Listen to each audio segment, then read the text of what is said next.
Good morning, dear students. Here Andeep, welcome you online class of maths. Class 9th, chapter 6. Name is line and angles. अब यहाँ पे दे रखा हमारे पास सबसे पहले लाइन. लाइन हमारे पास जो मेनली होती है 3 टाइप्स में डिनोट होती है. यहाँ पे फर्स्ट आती है हमारे पास लाइन, यानी जिसका हमारे पास कोई स्टार्टिंग पॉइंट नहीं होता, कोई एंडिंग पॉइंट नहीं होता, जिसको जहाँ तक हमारा मन करता वहाँ तक हम इसको इंक्रीज कर सकते हैं, तो वो होती है हमारे पास लाइन. नेक्स्ट ईयर का हमारे पास लाइन सेगमेंट. अब लाइन सेगमेंट क्या होता है कि भाई जो लाइन होती है उसी के कोई 2 एंडिंग पार्ट और स्टार्टिंग पॉइंट रहते हैं हम ए और बी. जो लाइन होती है उसको हम डिनोट करते हैं ए बी, कोई स्टार्टिंग पॉइंट नहीं, कोई एंडिंग पॉइंट नहीं है. सेगमेंट को हम डिनोट करते हैं ए बी और ऊपर एक लाइन लगा देते हैं. ये हमारे पास सेगमेंट का डिज़ाइन है. थर्ड टाइप हमारे पास आ जाती है रे.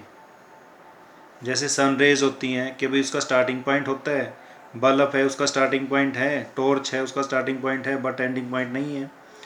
तो रेज मीन्स जिसका कोई स्टार्टिंग इनिशियल पॉइंट है बट एंडिंग पॉइंट नहीं है, तो वो हमारे पास क्या हो जाती है, रे.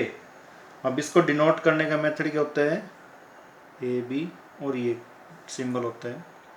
नेक्स्ट हमारे पास आ जाता है एंगल. एंगल क्या होता है हमारे पास कि भाई हमारे पास एक पॉइंट दे रखा है ओ, इनिशियल पॉइंट, इससे हमने 2 रेज निकाल ली, तो ये हमारे पास इन 2 रेज के बीच का जो मेजरमेंट हो जाती है उसको हम डिनोट कर देते हैं एंगल से. क्लियर. तो यहाँ पे हमारे पास एंगल्स की डिफरेंट टाइप दे रखी हैं. तो आपको मैं टाइप दिखाता हूँ यहाँ पे कौन कौन सी टाइप होती है, उसके बाद फिर हम क्वेश्चन सोल्व करते हैं आगे. अब यहाँ पे हमारे पास दे रखा है टाइप्स ऑफ एंगल. क्लियर. सबसे पहले दे रखा है right angle. Right angle means 90 degree angle जो होता है उसको हम बोलते हैं राइट एंगल. नेक्स्ट दे रखा है acute angle. An angle whose measure is less than 90 is called an acute angle. Clear. ये एक्यूट एंगल होता है 90 से लेस. ऑब्ट्यूस एंगल 90 से ग्रेटर और 180 से less. Straight angle. Straight angle means 180. Angle whose measure is 180 is called a straight angle. Obviously the measure of one straight angle is 2 measure of a right angle. Next there का reflex angle. An angle whose measure is more than 180 but less than 360 is called a reflex angle. ये हमारे पास reflex angle दे रखा है. Clear. Next हमारे पास यहाँ पे दे रखा है पेयर ऑफ कंप्लीट एंगल है, तो हमारे पास an angle whose measure is 360 is called a complete angle. Clear. ये हमारे पास कंप्लीट एंगल का सिंबल दे रखा है. Pair of angles. फर्स्ट हमारे पास आता है complementary angle. Complementary angle means sum of 2 angle is 90 degree, तो उसको हम बोलेंगे complementary angle. For example x plus Y is equal to 90 degree. For example ये हमारे पास 90 दे रखा है, ये इन दोनों का सम क्या आएगा, कॉम्प्लीमेंट्री एंगल आएगा. अगर ये 60 है तो 30 आएगा, 45 है 45 आएगा, अगर यहाँ पे 50 दे रखा है तो यहाँ 40 आएगा. तो means sum of 2 angle is 90 degree, तो उसको हम बोलेंगे कॉम्प्लीमेंट्री एंगल. नेक्स्ट हमारे पास दे रखा है यहाँ पे supplementary angle. Supplementary angle means if the sum measure of 2 angles is 180 degree then these 2 angle called out supplementary angle.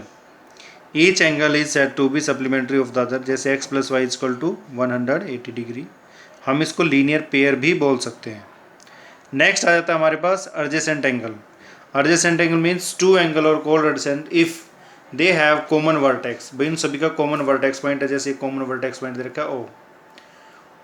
1 common arm होएगी 2 एंगल्स के अंदर और 2 आर्म नॉन कॉमन होएगी. They have common arm.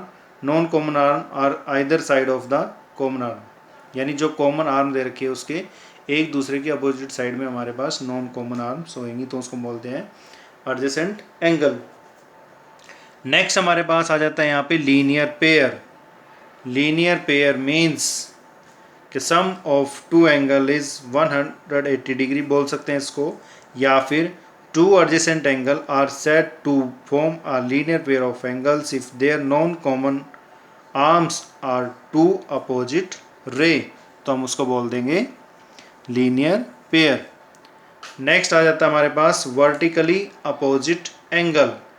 Vertically opposite angle जैसे scissor देखिए, scissor, तो जो हमारे पास सीजर होती है, two angles are said to be pair of vertical opposite angles if their arms from two pair of opposite raise.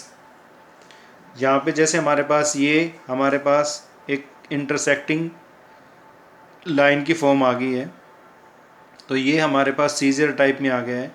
ये हमारे पास एक फिक्स पॉइंट होएगा जिसको हम यहाँ पे हिलाएंगे, तो मीन्स जितना हमारे पास ये एंगल बनेगा सेम एंगल हमारे पास ये आएगा, तो ये हमारे पास क्या हो जाएंगे, वर्टिकली अपोजिट एंगल, और ये दोनों हमारे पास वर्टिकली अपोजिट एंगल। क्लियर। तो जैसे जैसे हम एक को कम करेंगे तो दूसरा एंगल क्या हो जाएगा, इंक्रीज हो जाएगा। जैसे जैसे हम दूसरे को डिक्रीज करेंगे तो फर्स्ट वाला इंक्रीज हो जाएगा। तो जो एक्स फॉर्म बनाती है वो हमारे पास आ जाती हैं वर्टिकली अपोजिट एंगल फॉर्म में। क्लियर। अब यहाँ पे सोल्व करते हैं exercise 6.1 question number 1। Question number 1 के अंदर फिगर दे रखी है lines A B and C D. A B ये लाइन दे रखी है स्ट्रेट लाइन, और सी डी हमारे पास स्ट्रेट लाइन दे रखी है, यानी इन टू लाइन्स के अंदर अगर हम बात करेंगे वर्टिकली अपोजिट एंगल्स की बात करेंगे यहाँ पे। नेक्स्ट दे रखा है intersect at O point if A O C angle A O C plus B O E is equal to क्या दे रखा है, 70 डिग्री। ए ओ सी बी ओ ई, यानी इस एंगल का सम और इस एंगल का सम हमें कितना दे रखा है, 70 डिग्री। यानी ए ओ सी रीड करने का मेथड, जो जिस वर्टेक्स पॉइंट पे एंगल बना होता है वो हमेशा बीच में आता है। यहाँ गए यहाँ पे नेक्स्ट में दे रखा है कि जो हमें दे रखा है B O D is equal to क्या दे रखे हैं यहाँ पे, 40 डिग्री। बी ओ डी यानी ये एंगल हमें क्या दे रखा है, ये 40 डिग्री दे रखा है। Clear.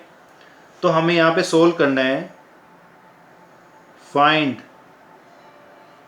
Angle B O E and reflex of angle C O E. Clear. इसको सोल्व करने का बिल्कुल ही सिंपल मेथड है। क्या है कि ये चीज़ तो हमें गिवन है, अपनी नोटबुक में भी आप गिवन स्टेटमेंट लिखोगे, सोल्व क्या करना है वो भी लिख लिया हमने।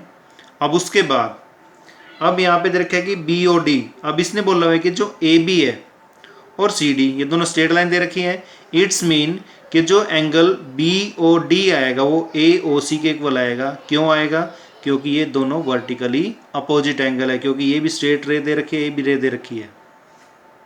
तो यहाँ पे मेंशन करेंगे आप सॉल्यूशन में, angle A O C is equal to angle B O D, और ये किसके इक्वल दे रखा है, 40 डिग्री। यहाँ पे रीजन देंगे हम vertically opposite angle. Clear. Reason हर एक क्वेश्चन के अंदर देंगे। तो यहाँ पे एंगल कंफर्म हो गया है। अब उसके बाद हमने क्या निकालना है, सी ओ ई, यानी इस एंगल का रिफ्लेक्स निकालना है। रिफ्लेक्स निकालने के मीन्स 360 डिग्री में से हम क्या करेंगे, इसको माइनस करेंगे यहाँ पे। तो सोल्व करते हैं यहाँ पे एंगल को। अब यहाँ पे चेक करो आप कि ये जो एंगल दे रखा है, ये एंगल ए ओ डी, ये जो ए ओ डी दे रखा है वो किसका अपोजिट आएगा, एंगल सी ओ ई में। तो यहाँ पे सबसे पहले हम क्या सोल्व करते हैं, यहाँ पे ए ओ डी की वैल्यू निकालते हैं। क्या निकालेंगे, ए ओ डी। अब यहाँ पे चेक करो, angle A O D plus angle D O B, इनका सम क्या आएगा, 180 डिग्री आएगा। क्यों आएगा, क्योंकि ये बन जाएंगे हमारे पास लीनियर पेयर। क्लियर। तो लीनियर पेयर अगर इसमें बन जाता है तो हमें पता है कि डी ओ बी की वैल्यू क्या दे रखी है, डी ओ बी की वैल्यू 40 दे रखी है। तो AOD हमारे पास क्या आ जाएगा 180 minus 40 is equal to 140 degree. Clear. तो यहाँ पे जो हमारे पास ये एंगल दे रखा है ये भी कंप्लीट क्या आएगा 140 डिग्री, यानी angle AOD is equal to, अब इसका वर्टिकली अपोजिट एंगल तो ये कंप्लीट बनेंगे दोनों ही। तो यहाँ पे सोल्व करते हैं, angle COE plus angle EOB। Clear.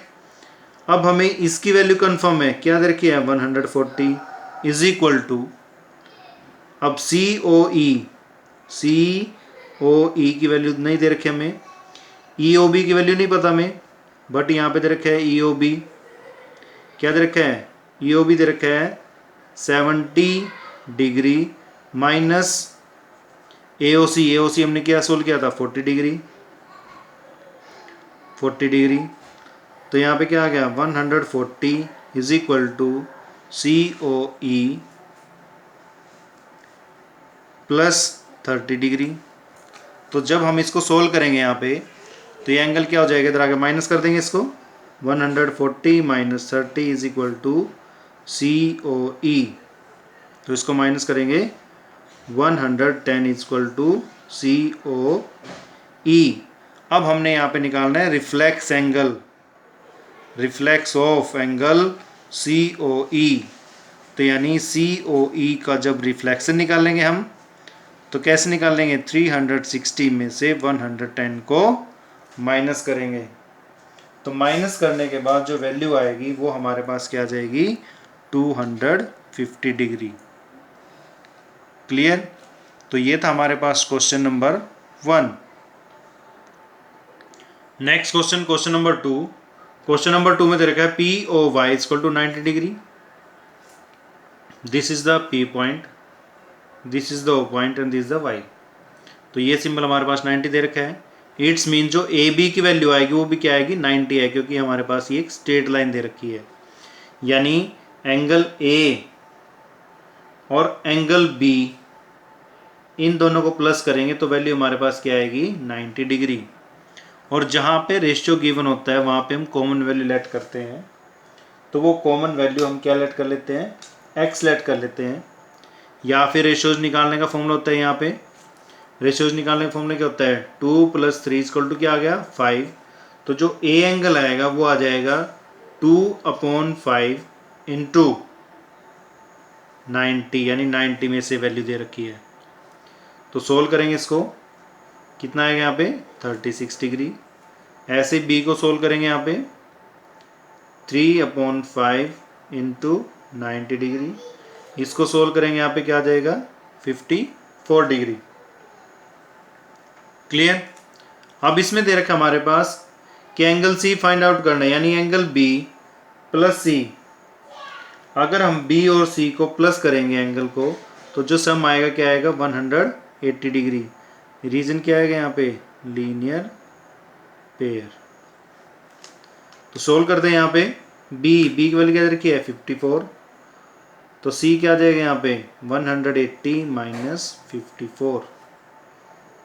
तो यहाँ पे क्या आ जाएगी वैल्यू 126। तो यही सोल्व करना था। क्वेश्चन बिल्कुल इजी है, सिंपल है, सोल्व करोगे तो इनको आप। तो रेस्ट क्वेश्चंस के अंदर ही हमारे पास मोस्टली जो क्वेश्चन दे रखे हैं वर्टिकली अपोजिट एंगल की प्रॉपर्टी यूज होएगी, रिफ्लेक्स एंगल की प्रॉपर्टी यूज होएगी और लीनियर पेयर की। तो आप इन क्वेश्चंस को ट्राई करेंगे। अगर आपको प्रॉब्लम आती है तो व्हाट्सएप नंबर पे आप कॉल कर सकते हैं, मैसेज कर सकते हैं। So dear students, subscribe this channel to get more videos about this class. So dear students, thank you and have a nice day.